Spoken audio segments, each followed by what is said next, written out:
আমাদের সাথে আছেন রাফিউল ইসলাম, নারায়ণগঞ্জ থেকে। তিনি মেসেজ করেছেন যে অনেকদিন ধরেই আপনার শো ফলো করি, আজকেরটা একটু আলাদা লাগলো, ভালো লাগছে। আমাদেরকে তানজিলা আক্তার উত্তরা থেকে মেসেজ করেছেন যে এই ধরনের ঘটনা আগেও শুনেছি, কিন্তু আপনার ভয়েসে শুনতে বেশি ভালো লাগে।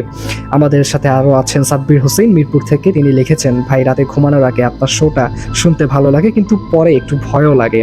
আমাদেরকে আরও মেসেজ করেছেন নুসরাত জাহান ধানমন্ডি থেকে। আপনার কথা বলার স্টাইলটা আলাদা, শুনতে থাকলেই আর স্কিপ করতে ইচ্ছা করে না। আমাদেরকে আরও মেসেজ করেছেন মাহিন চৌধুরী চট্টগ্রাম থেকে। আমি আর আমার ছোট ভাই একসাথে শুনছি, দুজনেরই ভালো লাগছে। আমাদের সাথে আরও আছেন শারমিন সুলতানা কুমিল্লা থেকে। তিনি লিখেছেন, আজকের ঘটনাটা একটু বেশি অদ্ভুত লাগলো, শেষ পর্যন্ত শুনে একটু চুপ হয়ে গিয়েছিলাম। আমাদেরকে আরও মেসেজ করেছেন আরিফ হাসান সিলেট থেকে। ভাই সত্যি বলতে ভয় পাই, কিন্তু তারপরও শোনা বন্ধ করতে পারি না। আপনাদের কমেন্টগুলো আমি পড়ে শোনালাম, আপনিও কমেন্ট করতে পারেন। কোথা থেকে শুনছেন, কেমন লাগছে আমাদের হন্টেড স্টুডিও, আপনার কমেন্ট আমি পড়ে শোনাবো। আজকের মতো এখানেই রাখছি। সবাই ভালো থাকুন, সুস্থ থাকুন, হন্টেড স্টুডিওর সাথেই থাকুন।